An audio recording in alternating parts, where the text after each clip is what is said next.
Hello, my name is Cheryl, a 33-year-old writer whose first mystery novel was a smashing success. Married for 8 years to my husband, Thomas, we share a 7-year-old son named Gary. Originally, Thomas worked, but he left his job a few years ago when my writing career took off, allowing him the leisure to stay at home, though he occasionally ventured out to play slot machines. Lately, however, I've been facing a distressing situation. Thomas has been involved in an affair, lavishly spoiling his mistress with expensive gifts, shockingly financed by my own credit card.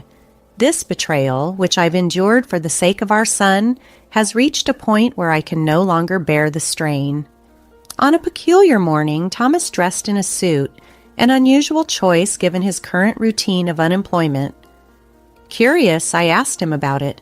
He appeared startled at first, but regained his composure to tell me he was heading for a job interview, hinting at a potential shift towards contributing financially again.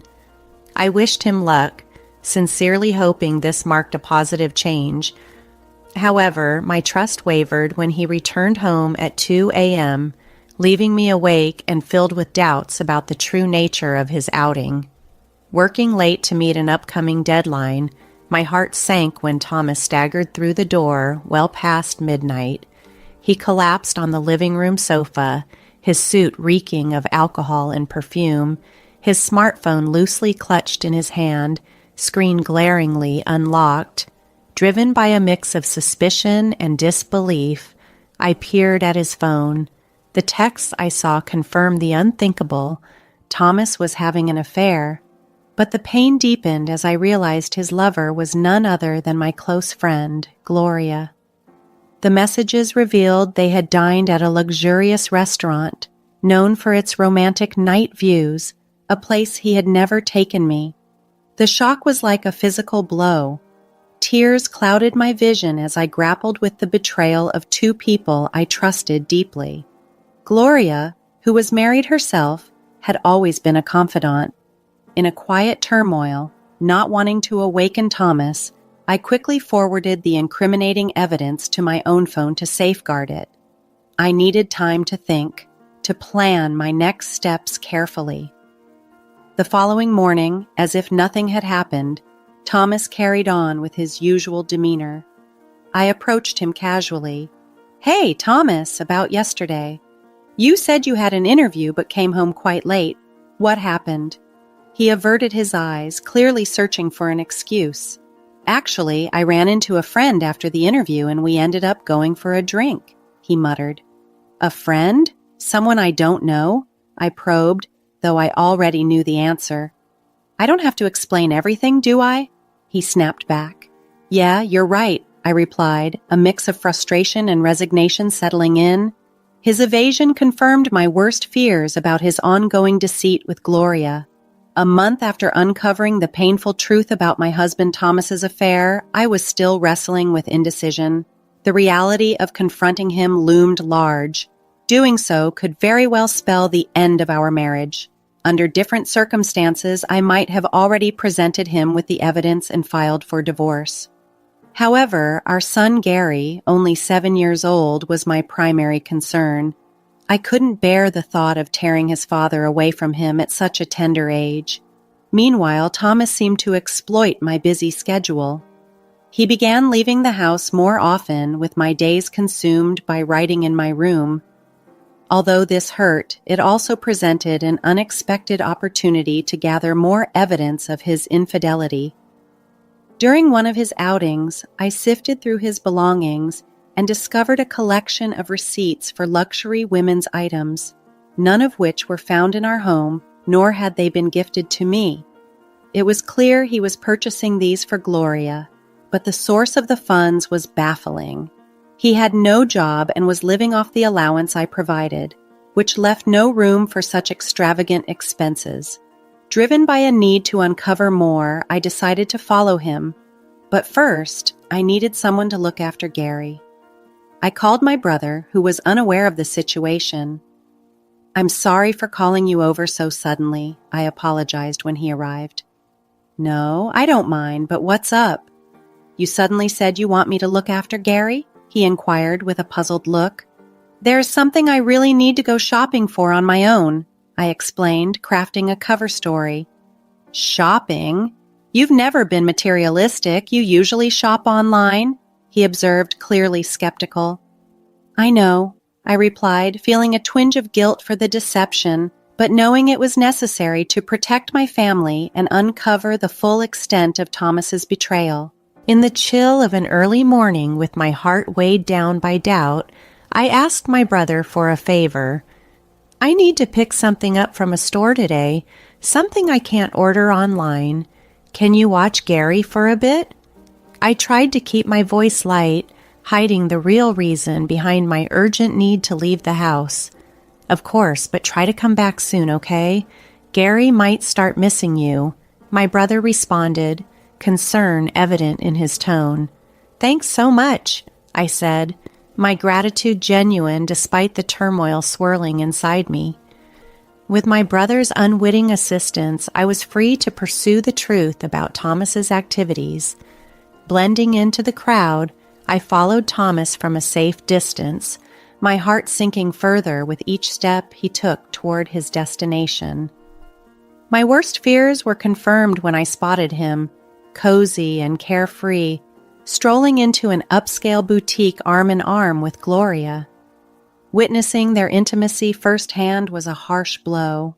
As they laughed and perused the items, Thomas made his way to the cashier. I watched, hidden behind a display, as he confidently handed over a credit card, the very card from the back of my drawer that was meant for emergencies. This secondary card, seldom used by me, had been his secret tool for financing these extravagant purchases. Realization dawned on me. I had been so engrossed in my writing and upcoming deadlines that I hadn't monitored our finances closely. Significant charges had accumulated on the card from my recent work-related expenses, and all this time Thomas had been adding his deceitful transactions to the bill. Both of our cards were linked to the same account, and I had missed the signs of his betrayal hidden amidst my expenses. Stunned by the depth of his deceit, not only had Thomas betrayed my trust romantically, but he had also abused my financial resources. I felt the last strands of affection for him evaporate. Self-reproach mingled with my shock. I chastised myself for not noticing sooner and for allowing his duplicity to go unchecked. The realization of his double betrayal was a bitter pill to swallow, marking a turning point in how I viewed our marriage. Despite the crushing evidence of betrayal, I couldn't find it within myself to forgive Thomas. With a heavy heart, I documented his intimate moments with Gloria through discreet photographs before heading home. In the days that followed, I poured my energy into devising a plan to confront him. Whenever he was out, I scoured his PC for more clues. Since his phone and computer were linked, I could easily access their communications, and it wasn't long before I uncovered plans for a getaway with Gloria over the upcoming holiday, a 6-day trip. This is my chance, I muttered to myself, a mix of resolve and despair coloring my thoughts. I planned to confront Thomas and settle matters while he was away with his lover.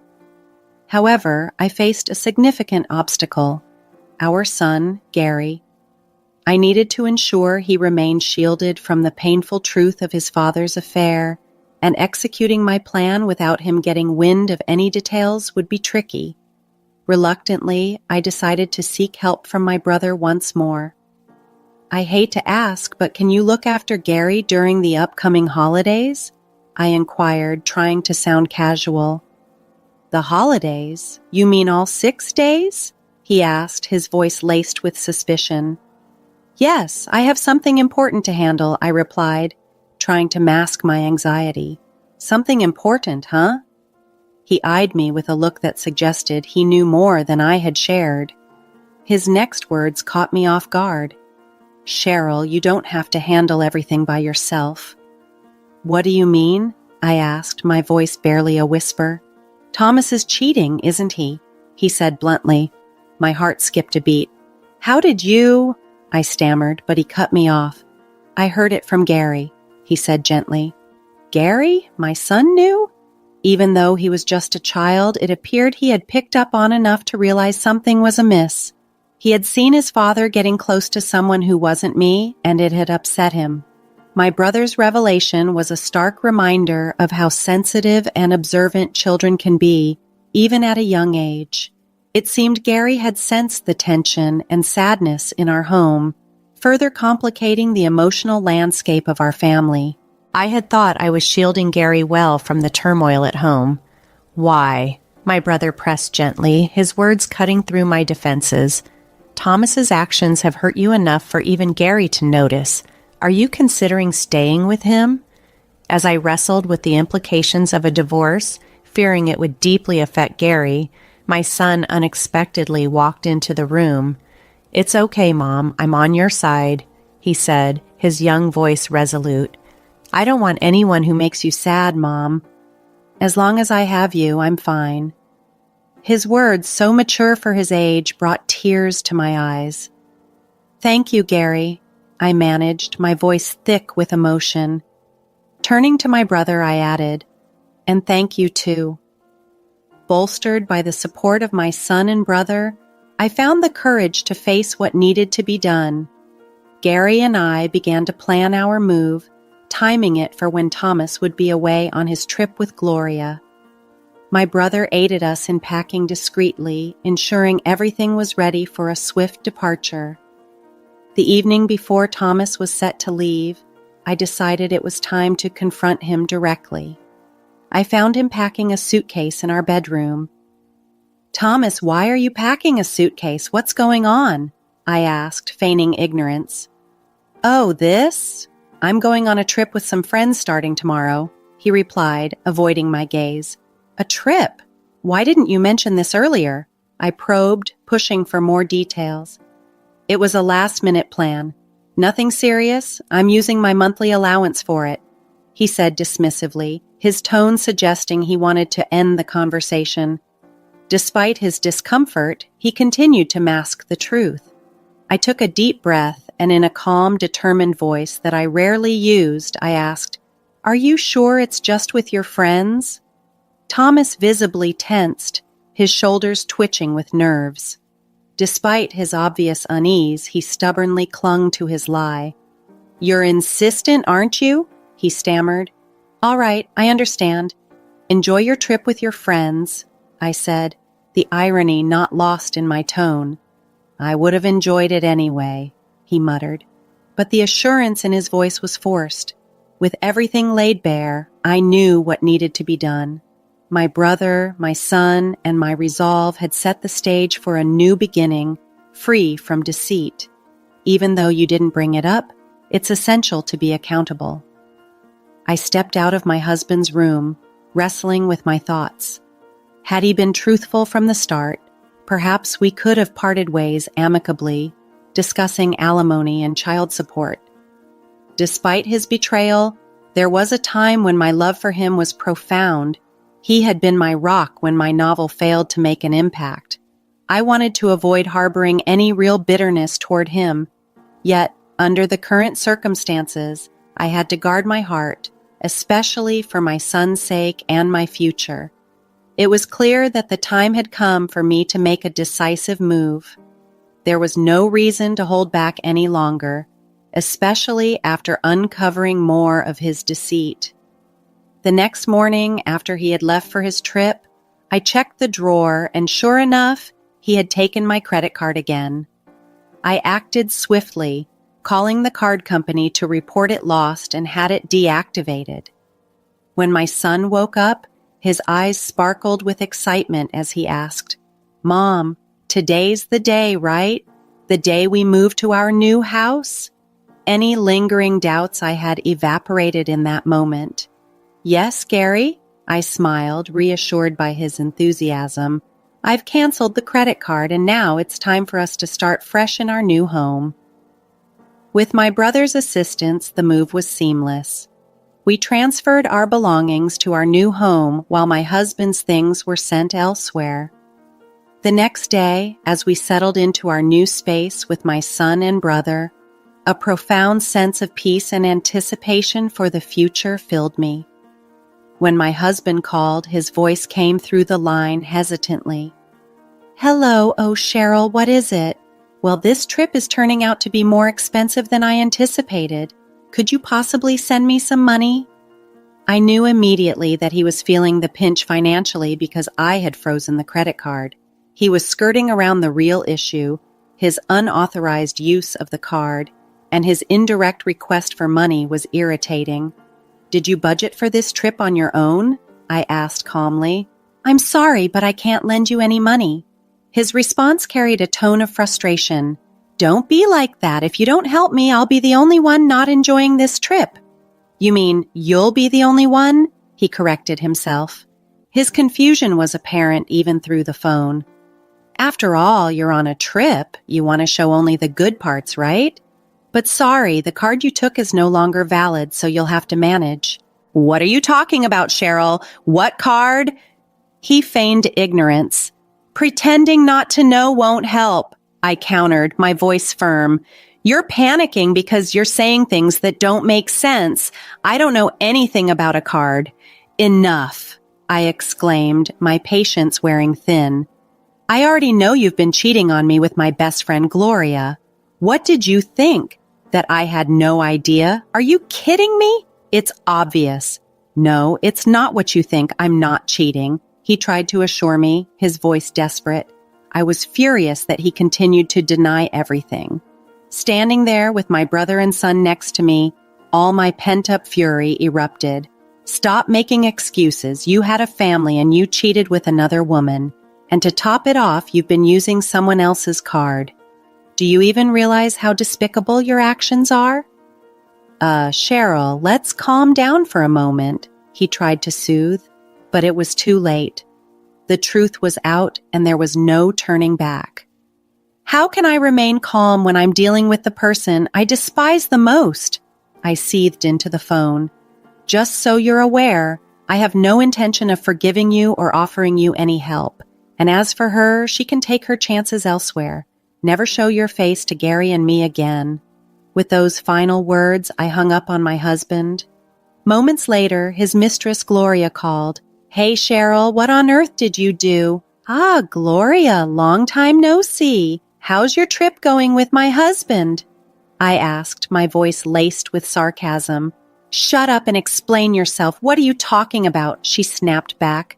"Don't play dumb. You received Thomas's things at your house, didn't you?" I replied. Indeed, when we moved out, I had directed all of my husband's belongings to be sent directly to Gloria's address. Given that Gloria was also married, her husband was naturally there to receive the shipment. This was precisely why I had sent everything there, along with a detailed letter explaining the entire situation. She yelled back, her voice cracking under stress. "This isn't a joke. What have you done?" "My husband found out, and now he's furious." "Well, you brought this upon yourself by choosing to have an affair while married. You were supposed to be my friend, and this is a betrayal," I retorted. "You're the worst. I misjudged you," she accused.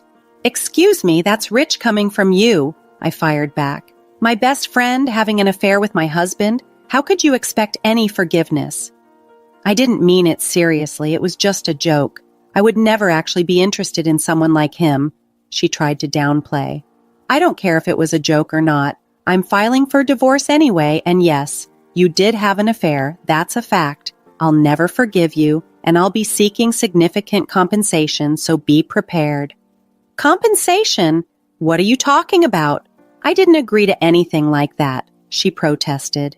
"Well, you're going to hear about it soon enough. It's what you deserve," I concluded as she realized the gravity of the situation.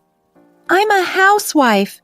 I can't pay any compensation," she pleaded, her voice filled with desperation. "I don't care. Figure it out yourself or ask your husband, though I doubt he'll be much help," I said sharply. "Oh, wait. Goodbye." I hung up before she could respond and promptly blocked her number. Later, I engaged my lawyer to finalize my divorce and sought compensation from my ex-husband and Gloria, along with child support. I also demanded repayment for the unauthorized credit card charges. The financial strain was too much for Gloria's marriage. After settling the compensation, her husband filed for divorce, and she found herself without a home. She sought refuge with her parents, but they, disheartened by her actions, turned her away. With limited options, Gloria now lives where she works, taking up night shifts at a local bar. Thomas, too, sought comfort from Gloria during this turbulent time, but overwhelmed by her crises and furious with him for causing her divorce, she ended their relationship. Thomas is now juggling several part-time jobs, struggling to make ends meet. His prolonged period of unemployment has hindered his ability to find stable work. Should he ever fall behind on his alimony or child support payments, I am prepared to pursue what he owes without hesitation. As for myself, life has settled into a peaceful rhythm in our new home with my son. He's growing up fast, and each day is filled with new joys and adventures. My primary focus is on providing him with all the love and stability he needs, ensuring he never has to face the kind of turmoil we've gone through again. Our days are brighter now, and I'm committed to making sure they stay that way.